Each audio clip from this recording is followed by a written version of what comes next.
जय श्री माताजी. आपण सर्वजण श्रीमाताईंच्या प्रतिमेकडे पाहून प्रणाम करूयात आणि हळवारपणे बंधन घेऊयात.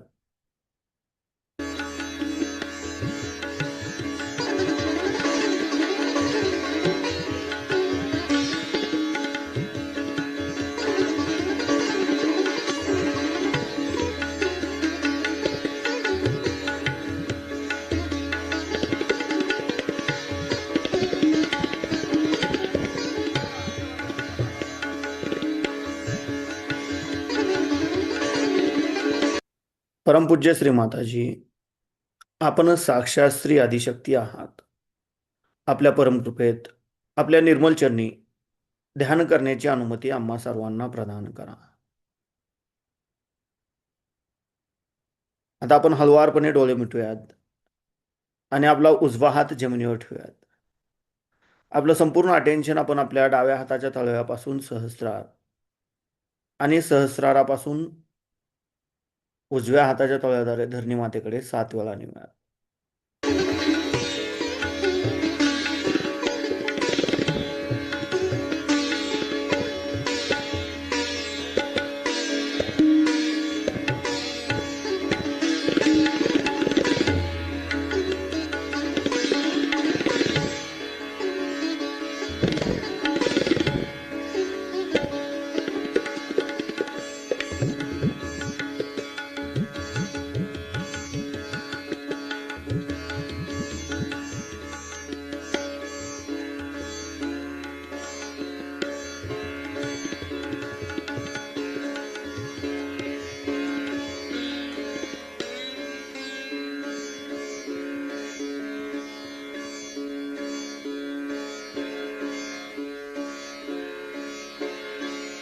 श्री महाकाली साक्षात. ओम तमेव साक्षात श्री महाकाली साक्षात श्री आदिशक्ती माताजी श्री निर्मला देवे नमो नमः. आता आपण आपला उजवा हात मांडीवर ठेवूयात आणि डावा हात आकाश तत्वाकडे करूयात. आपलं संपूर्ण अटेन्शन आपण आपल्या उजव्या हाताच्या तळव्यापासून सहस्रार आणि सहस्रारापासून डाव्या हाताच्या तळव्याद्वारे आकाश तत्वाकडे 7 वेळा नेऊयात.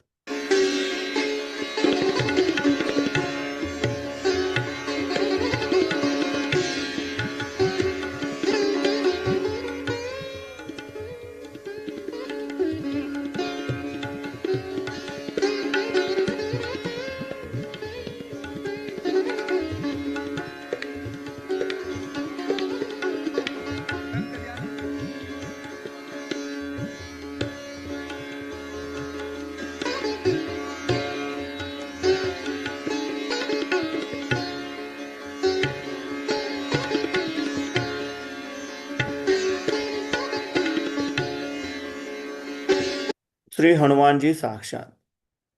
ओम तमेव साक्षात श्री हनुमानजी साक्षात श्री आदिशक्ती माताजी श्री निर्मला देवे नमो नमः. आता आपण आपले दोन्ही हात मांडीवर ठेवूयात. आपलं संपूर्ण अटेन्शन आपण आपल्या मध्य मूलाधार चक्रावर गोलाकार क्लॉकवाईज 7 वेळा फिरवूयात.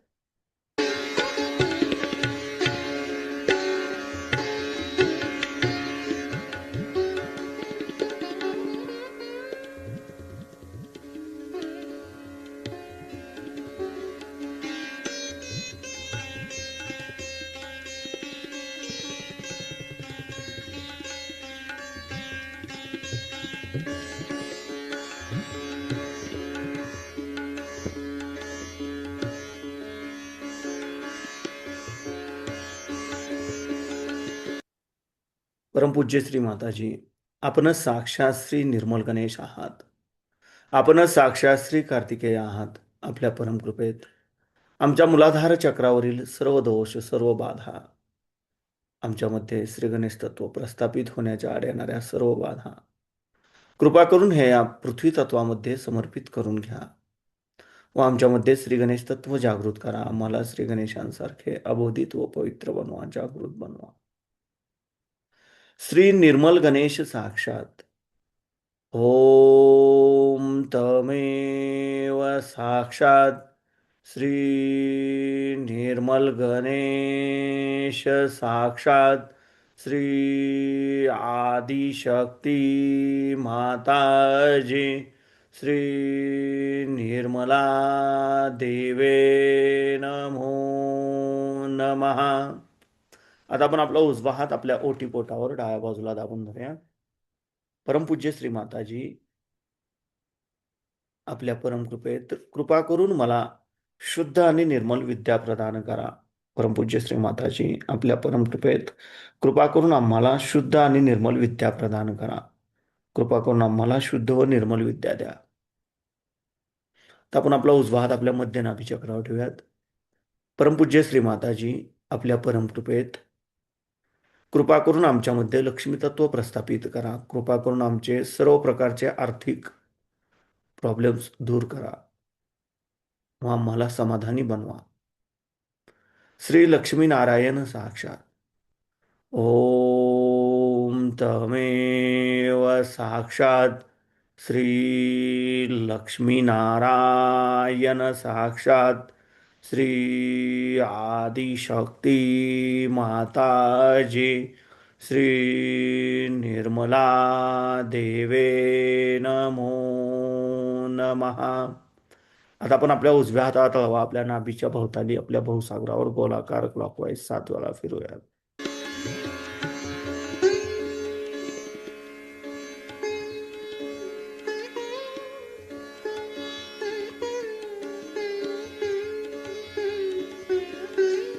परमपूज्य श्री माताजी, आपणच साक्षात श्री आदिगुरु दत्तात्रय आहात. आपल्या परमकृपेत कृपा करून आमच्या भवसागर चक्रावरील सर्व प्रकारचे असंतुलन, सर्व प्रकारचे जडत्व, दोष कृपा करून आपल्या निर्मल चरणी समर्पित करून घ्या व आमचे भवसागर चक्र संतुलनात आणा. आमच्यामध्ये गुरुतत्व जागृत करा. कृपा करून आम्हालाच आमचा गुरु बनवा. तर आपण आपला उजवा हात आपल्या हृदयावर ठेवायचा डाव्या बाजूला. परमपूज्य श्री माताजी, आपल्या परमकृपेत मी केवळ एक शुद्ध आत्मा आहे. मी मन नाही, बुद्धी नाही, शरीर नाही, अहंकार नाही. मी केवळ एक शुद्ध आत्मा आहे. मी केवळ एक शुद्ध आत्मा आहे. कृपा करून आपण आमच्या हृदयामध्ये विराजमान व्हा. आपण आपला उजवा हात आपल्या मानेवर डाव्या बाजूला दाबून धरूया. परमपूज्य श्री माताजी, आपल्या परमकृपेत मी निर्दोष आहे. मी निर्दोष आहे. मी निर्दोष आहे. आपण आपला उजवा हात आपल्या कपाळावर दाबून धरायचा आहे. परमपूज्य श्री माताजी, आपल्या परमकृपेत मी माझ्यासहित सर्वांना अगदी हृदयापासून क्षमा केली आहे. माझ्या मनात कोणाबद्दलही राग नाही, द्वेष नाही. कृपा करून आम्हाला सदैव क्षमाशील बनवा.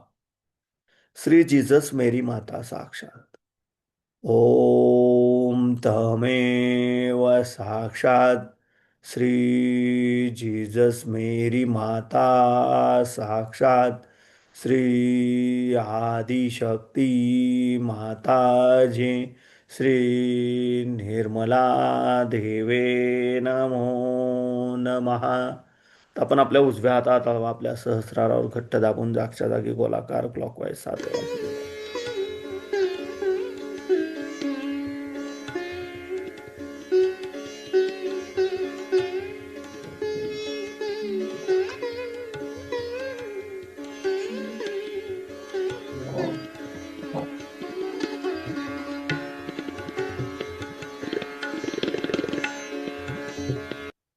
परमपूज्य श्री माताजी, आपणच साक्षात श्री सहस्रार स्वामिनी आहात.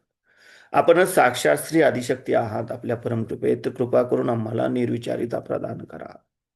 कृपा करून आमच्याकडून ध्यान करून घ्या. आता आपण आपले दोन्ही हात मांडीवर ठेवूयात. आपलं संपूर्ण लक्ष आपल्या दोन्ही हातातून वाहणाऱ्या चैतन्याकडे आणि आपल्या सहस्रारावर केंद्रित करूयात आणि ह्याच अवस्थेमध्ये आपण श्रीमाताईंची अमृतवाणी ऐकूयात.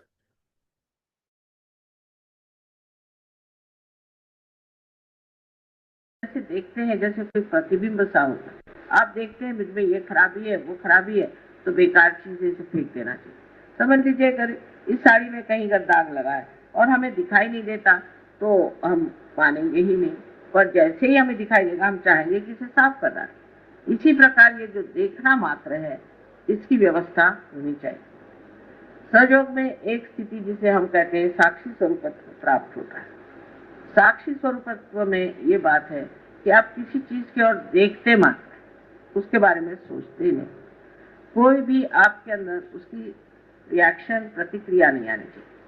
जैसे कि अब हम आए यहाँ, हमने देखा बड़ा सुंदर सब सजावट है, बड़ी सजावट है, अब इसे देखते मात्र रह गए। तो जिसने इसे बनाया, जिसने इसे सजाया, उसने जो अपना प्रेम और जो इसमें आनंद डाला है, वो पूरा निराकार आनंद जो कि साकार यहाँ हो गया, फिर से निराकार बन करके, और आपको ऐसा लगेगा कि जैसे कोई गंगा आपके सर से बह रही आनंद, एकदम उसे देखते ही आप प्लावित हो जाए।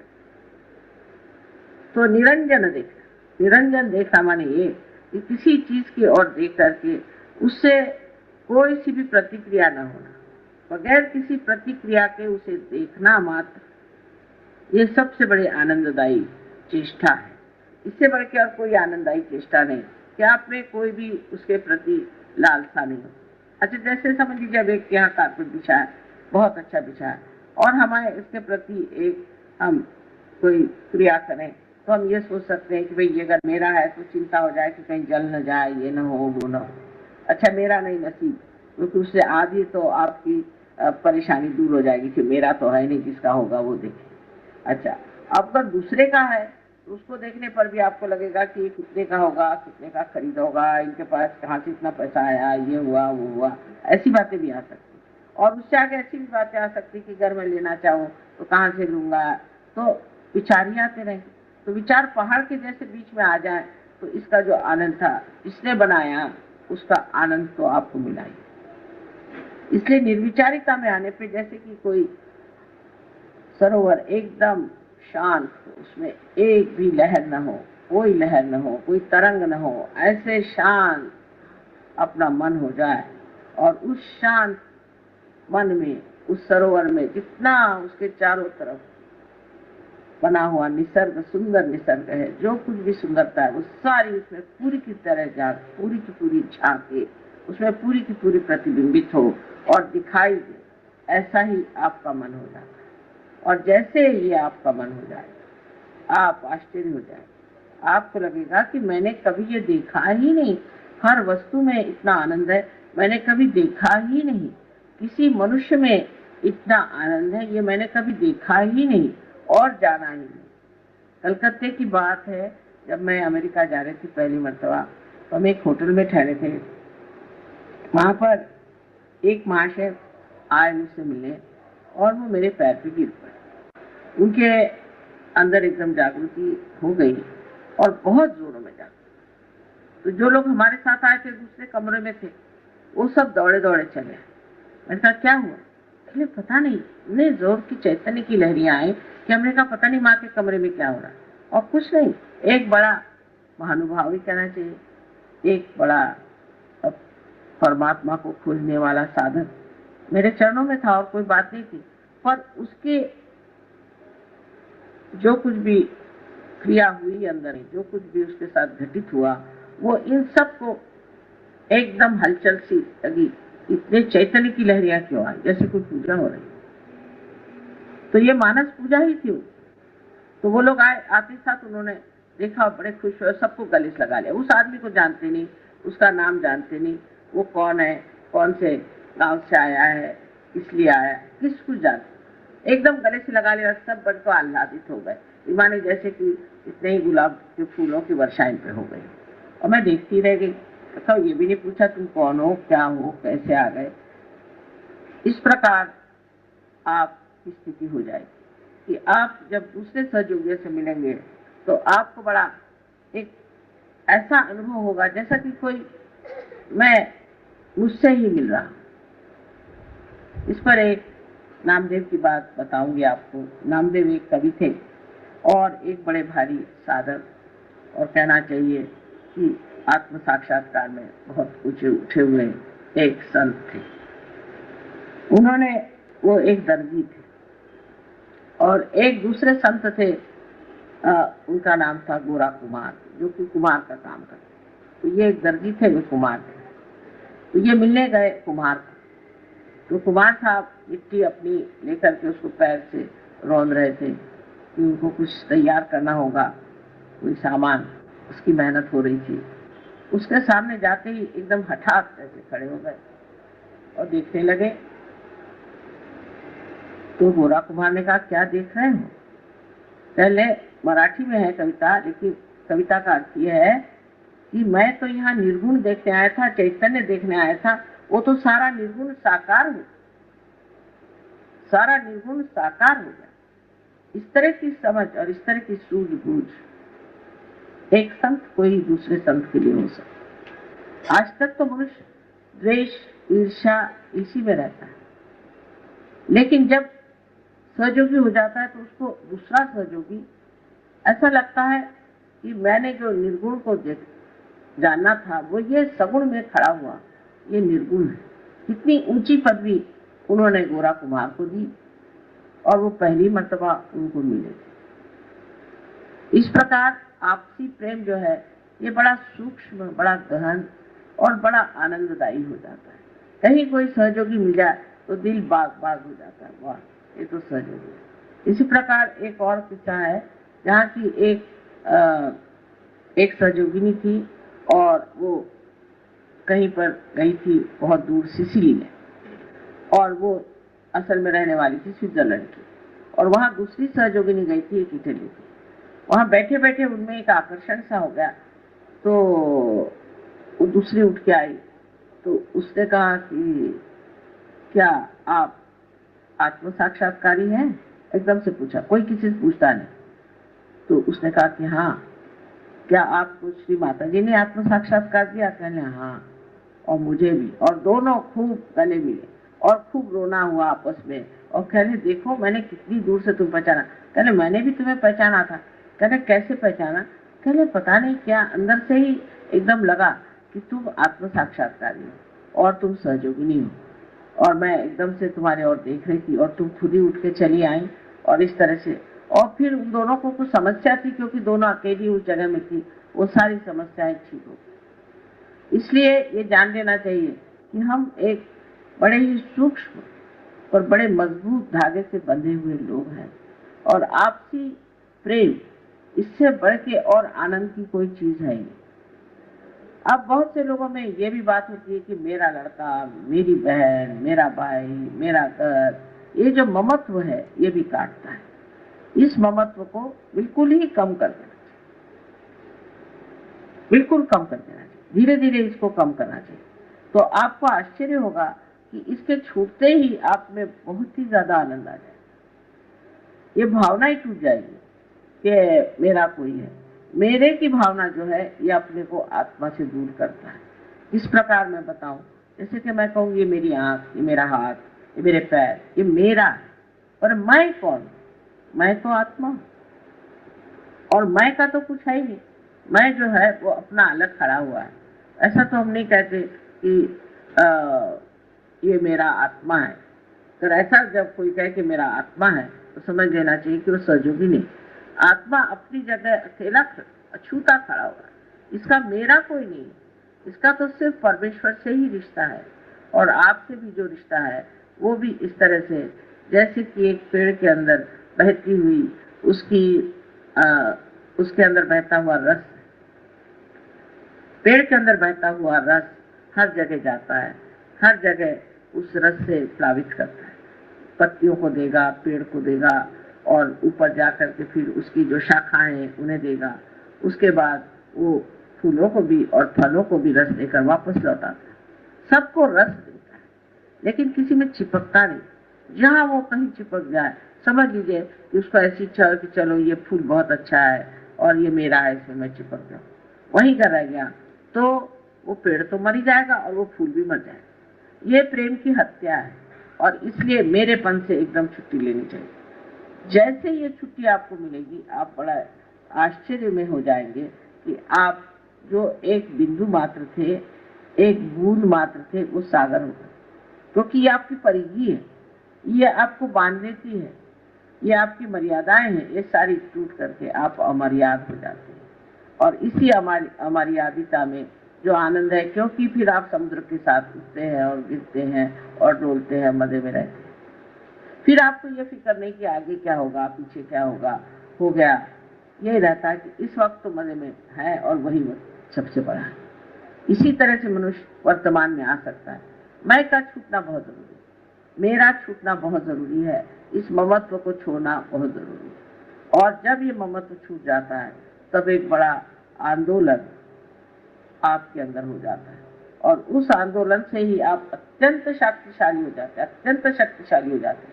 और वही शक्ति जो है कार्यान्वित होती है, और वही सामूहिकता में एक बड़ा भारी कार्य करने वाली है, और सारे संसार का उद्धार भी उसी शक्ति के द्वारा हो सकता है। ऐसे जितने भी बूंद हैं उनको अब सागर बनने की जरूरत है। एक नया दौर शुरू हो रहा है, सहयोग में भी एक नया दौर आज शुरू हो रहा है। मैं कहूँ कलकत्ते में भी शुरू हो रहा है, हर जगह शुरू हो गया है।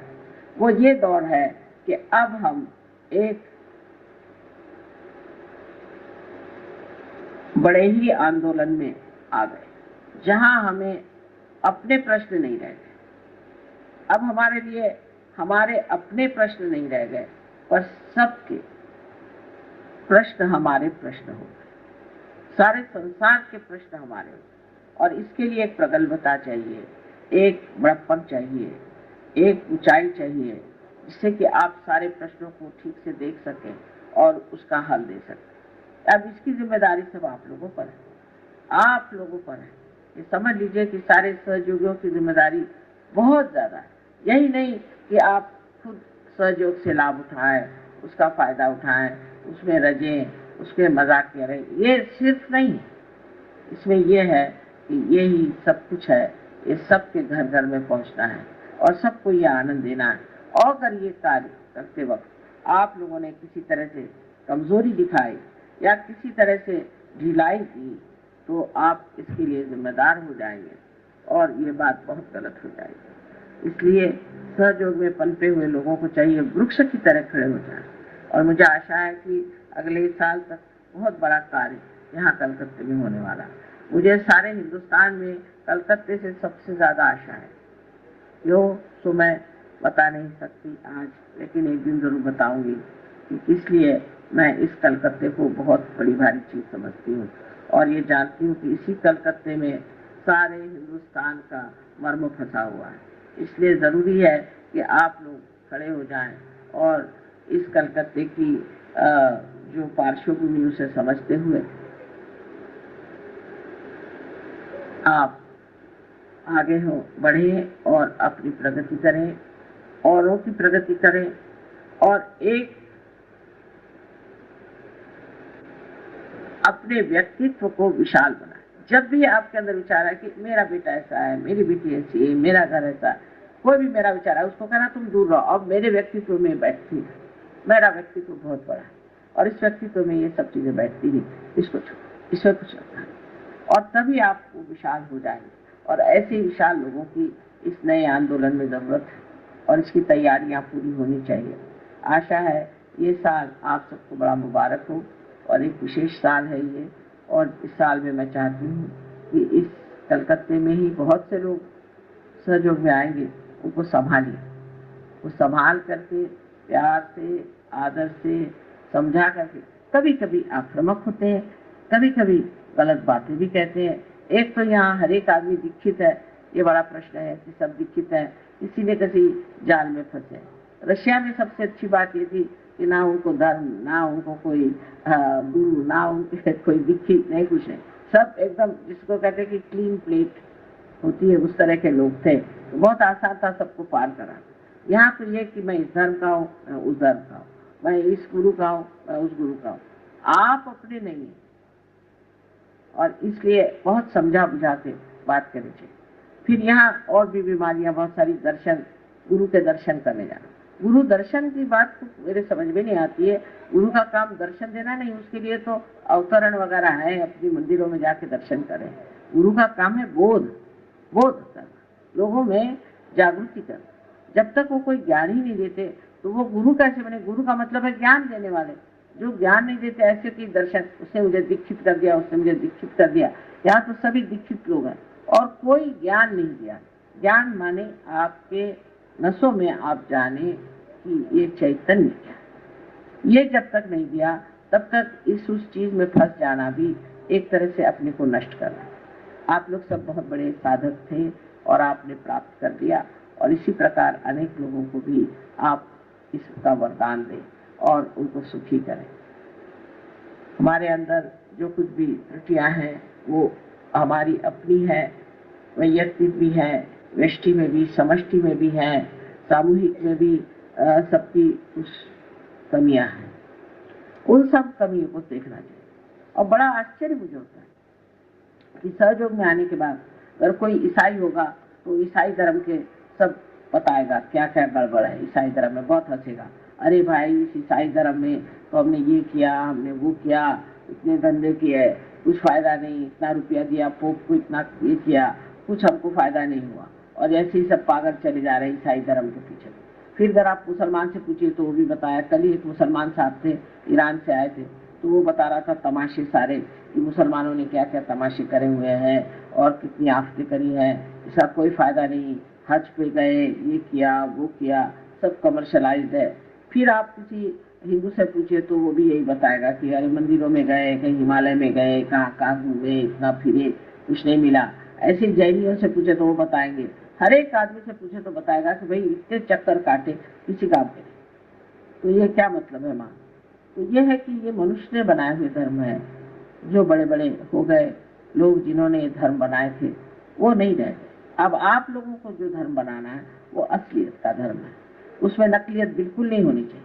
कोई नहीं, मनुष्य ने अगर धर्म बना लिया तो गलत होना ही हुआ, क्योंकि मनुष्य को अभी परमात्मा का संबंध ही नहीं हुआ। तो उन्होंने इन अच्छे भले धर्मों को ही गलत रास्ते पर डाल दिया। लेकिन अब आप लोगों को जो धर्म बनाना है, जो विश्व धर्म बनाना है, उस धर्म में किसी भी तरह की ऐसी मनुष्य की जो गलतियां होनी आनी चाहिए, क्योंकि ये दैवी है और आप लोग ने आत्म साक्षात्कार प्राप्त किया। तो ईमानदारी के साथ इसको ऐसा बनाना चाहिए कि जो शुद्ध, बिल्कुल शुद्ध धर्म होना चाहिए, और अंदरूनी धर्म हो, बाह्याचार नहीं हो, उसमें कोई ऐसी बातें ना हो। तो इसी प्रकार हर आदमी जब देखेगा कि हमने इसमें जो पाया है ये सत्य पाया, और फिर सबसे बड़ी कमाल ये हो जाएगी कि आप जानेंगे कि जिस धर्म को हम कहते थे हम इस धर्म के, उस धर्म का सत्य तो हमने यही पाया और उसमें नहीं पाया, वो मनुष्य का बनाया था। और ये जो है हमारे अंदर जागृत हो गया ये धर्म। क्योंकि एक बात है, आप किसी भी धर्म का पालन करें, बाह्य के मनुष्य के बनाए हुए किसी भी धर्म का पालन करें, आप कोई सा भी पाप कर सकते हैं, कोई बंधन नहीं। आप किसी का भी मर्डर कर सकते हैं, चोरी कर सकते हैं, आप किसी का सत्यानाश कर सकते हैं, किसी का घर लूट सकते हैं, चाहे जो चाहे पाप कर्म आप कर सकते हैं। लेकिन सहयोग में आने के बाद आप वाकई में धार्मिक ही हो जाते हैं, क्योंकि आप करेंगे, आप सबका भला ही कर सकते हैं, किसी का बुरा नहीं। मतलब धर्म आपके अंदर जागरूक होगा। पर जो लोग नए आते हैं उनके साथ चर्चा करते वक्त बहुत संभल के बात करना, क्योंकि हो सकता है कि उनको इसमें महसूस हो कि उनके ऊपर आक्रमण हो रहा है। तो इसको बहुत संभाल करके उनको समझाना है कि धर्म हमारे अंदर जागरूक होना चाहिए। जब तक हमारे अंदर जागरूक नहीं होगा तब तक इन्होंने जो कहा हुआ है वो हमारे अंदर कैसे, जैसे यीशु मसीह ने कुछ कहा वो जब तक हमारे अंदर नहीं आया। यीशु मसीह ने कहा कि thou shalt not have adulterous eyes, तुम्हारी आंख निरंजन होगी।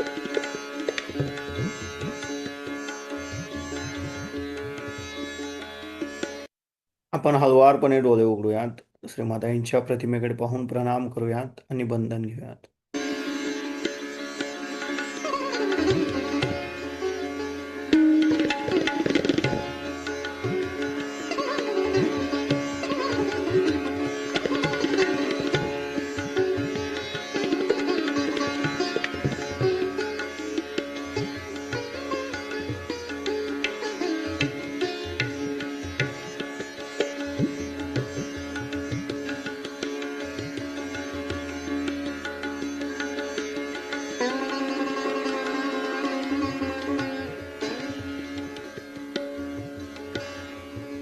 जय श्री माताजी.